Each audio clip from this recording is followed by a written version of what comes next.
永和豆浆是很多人宵夜到早餐的好选择，那你有想过为什么不是士林豆浆或是板桥豆浆吗？今天就让我们一起来聊聊永和豆浆吧。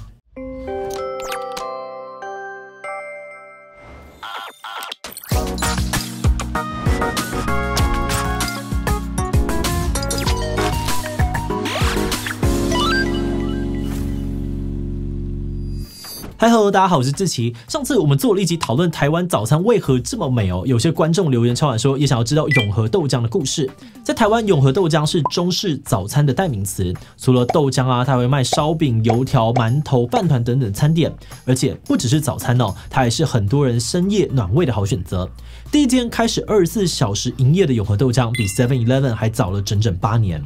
甚至在那个强调反攻大陆的年代，永和豆浆还真的有成功的进占中国，让吃烧饼啊、喝豆浆变成了一种时尚潮流。不只是上海、北京这类大城市哦，就连内蒙古都有永和豆浆。那到底为什么永和豆浆特别的有名？到处都是永和豆浆，会有侵权问题吗？永和豆浆又是怎么样成功反攻大陆的呢？今天就让我们一起来讨论看看吧。不过在开始今天的讨论之前，先让我们进入到工商服务时间。冷冷的秋冬就是亲密约会的大好季节，你准备好跟另外一半一起泡个温泉，共度浪漫的圣诞夜了吗？如果你想让感情更升温哦，那就不能够错过义务梗塞团队一系列超好评的亲密交流线上课程。当中有被 PTT 西斯版好评推荐的大人的床上家教班线上课程，传授给你让身心愉悦的互动技巧，创造难以忘怀的恩爱时光，更能够让两人的关系更加的紧密。如果这次的约会想要来点新花样，也可以试试后花园、玩具课、轻调教等等的多元玩法。现在义务梗塞旗下的课程呢，有限时的合购优惠，买多赚多，最低6折，是你提升亲密技巧的大好时机。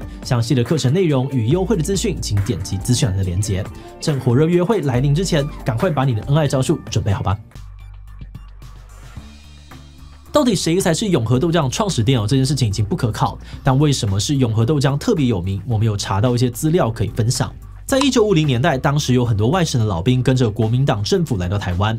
退伍之后，这些老兵要找工作非常不容易，所以他们就发挥过去在军中学会的做早点啊、磨豆浆的专长，开始在中正桥头的永和顶溪地区推着摊车做生意。那为什么要特别选在中正桥呢？这是因为台北市的房价太贵，很多人都住不起，所以人口呢就外溢到了台北市周边一带。中正桥就是当时前往台北市的交通枢纽，有很多的上班族通勤都会经过这里。过去的传统社会，台湾人都会在家里面吃完荆州小菜之后再去务农，但后来妇女开始外出工作，台湾社会的工作形态也越来越多，而这种能够让上班族在通勤途中随手带走的中式餐点，就受到了很多人的欢迎，也开始用永和豆浆来称呼这类的中式早餐。不过，如果问永和人跟台北人谁可能是永和豆浆的起源哦，中正桥头的世界豆浆大王通常会在名单上。一开始永和豆浆的店家呢，大多都从凌晨卖到早上，但随着经济发展台北市的夜生活越来越丰富，越来越多人会在晚上活动。世界豆浆大王的创办人李云增呢，发现了一个有趣的现象：宵夜来吃豆浆的人呢，居然比早上的人还要多。而在1975年，他决定让豆浆店开始24小时营业，这个改变呢，比 7-Eleven 还早了8年，比麦当劳更早了31年。这个24小时营业的决定呢，果然大受欢迎哦。根据当时的报道，有很多台北人晚上为了要吃永和豆浆，不惜花上百元搭计程车到永和，吃上一份才几十元的烧饼、油条跟豆浆。就连当时的总统夫人蒋宋美龄也带着外国宾客光顾世界豆浆大王，甚至把豆浆比喻为玉液琼浆，甘如蜜落，就可以看出当时永和豆浆有多么的受到欢迎。那在北部发迹的永和豆浆又是怎么样走出台北，红遍台湾的呢？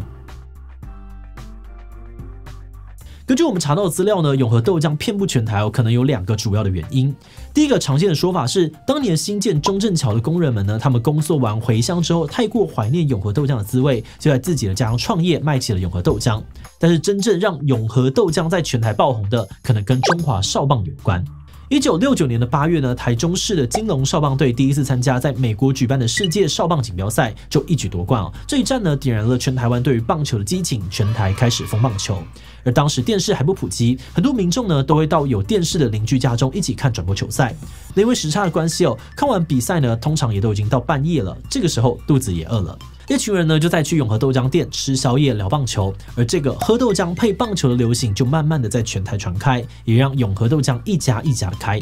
那很多人呢就好奇哦，这些店家看起来就不像连锁店，却都叫永和豆浆，难道不会有侵权的问题吗？永和豆浆虽然在1950年代就已经兴起但当时的店家都没有去申请专利或是商标。直到1985年，一位叫做林炳生的人呢，原本是做仲介服务业，他看准这个机会，抢先在豆浆类的品项当中注册了永和这个商标，而接着在台北士林创立了永和豆浆店，并且成立食品公司，机器化的量产豆浆。不过近年来呢，法规有修正为了避免大家误会商品的产地，再加上地名开放注册，可能会导致像是彰化肉圆南投意面只能够一家人卖。现在地名基本上已经不能够再注册商标了，所以像永和豆浆虽然都叫一样的名字，但民众说到永和豆浆，通常不会专指某家店或是某一种特殊的豆浆。这种情况之下呢，永和豆浆不具有识别性，就不能够注册，所以也就不会有侵权的问题。那如果像是玉山银行北极油漆这种地名跟产品之间并没有关联性，消费者不会误会商品或是服务的产地，就一样可以注册。不过这个结果呢，只限于台湾1990年代，随着两岸开放观光交流，永和豆浆跟着台商成功的进军中国，出现了截然不同的局面。在台湾注册永和商标的林炳生呢，他的弟弟林建雄原本是做行销管理，因缘际会到中国上海出差，他觉得上海的市场潜力很大。1995年，林建雄把永和豆浆带到了上海卖罐装豆浆起家，但后来发现上海的行销费用很高，收款的时间又长，生意非常难做，所以1999年他们开始自己做通路，在上海开设永和豆浆店面。不过林建雄可能不是中国永和豆浆的第一人我们要把镜头转到另外一个台湾人林游傲身上。林游傲毕业于淡江大学的企管系，先到美国接手家族的印刷生意之后，才到中国开拓市场。他发现有很多台商怀念台湾的食物，但因为卫生的关系，又不敢随便尝试路边就有卖的豆浆油条。1995年的12月，在永和长大的他决定在上海创立永和大王，提供更好的用餐品质跟环境，把原本只卖5毛的油条卖到2元的人民币。没有想到呢，意外的让喝豆浆吃油条在上海掀起了流行，半夜2、3点还有人在排队。根据数位时代的报道，当时上海最大的官方报纸《文汇报》呢，还针对永和大王现象召开座谈会，讨论上海人的浪费是否值得。但尽管如此，永和豆浆呢，还是像雨后春笋一样，在中国快速的发展。中国的永和豆浆跟台湾有点不一样除了有大家熟悉的豆浆烧饼、油条之外，还多了卤肉饭、牛肉面、皮蛋瘦肉粥，甚至连冰都有卖。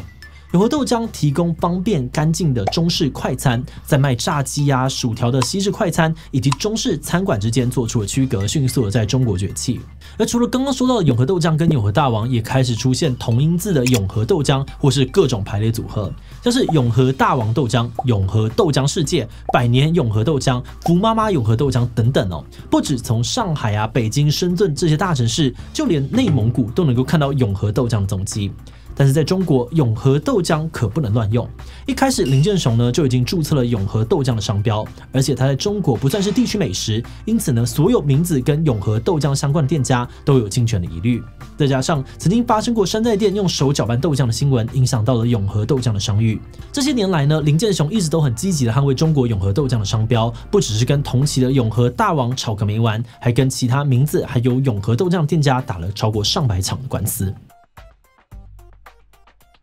我们在研究永和豆浆的时候呢，发现了有很多资料比较像是大众口耳相传的故事，不一定呢有完全正确的资料可以佐证。像是我们前面提到，永和豆浆可能是当年盖中正桥的工人带到台湾各地发扬光大。但在我们进一步查证之后，发现这个说法可能会有些问题，因为中正桥呢是在1937年完工的，可是永和豆浆兴起的年代却是1950年，中间差距了10多年。那即使是1954年的这个中正桥拓宽工程好了，工人的数量好像也不至于多到可以在全台开店。那我们自己大胆猜测把永和豆浆发扬光大的，并不一定都是中正桥工人，可能是广义的北漂青年，他们上台北打拼后回乡创业，才让永和豆浆遍地开花。那如果有观众知道更多详细的资讯，也都欢迎留言补充。此外，虽然台湾规定地名基本上不能够申请商标，但我们实际查询智慧财产局的网站，发现在今年8月，中国的永和豆浆品牌还是有提出申请，目前还没有审核结果。那最后会不会通过，可能还是要根据个案来判断。但无论如何，永和豆浆呢就已经像每餐每早餐一样，已经镶嵌进了我们台湾人的生活当中。